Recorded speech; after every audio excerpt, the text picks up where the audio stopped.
morning. Oluwole Osho, good morning. Okoya, brother mi, báwo ni mom sí? Band kí wọn, àwọn group ẹ̀ ń kọ́ mbẹ̀.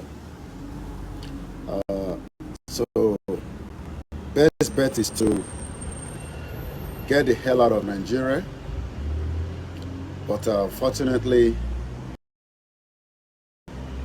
many Yoruba people understand. Mr. Adegoroye, Opeyemi Adisa, mo kí yín sir. Mo kí gbogbo wa pé ẹ káàárọ̀. Mo kí mom sí mi. Mo kí àwọn in-laws mi. Mo kí àwọn ìyàwó mi. Mo kí àwọn ọmọ.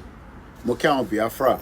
Bẹ́ẹ̀ bá ti fi Nnamdi Kanu sílẹ̀, àwọn Biafra need every right to defend themselves against the government that is holding Nnamdi Kanu.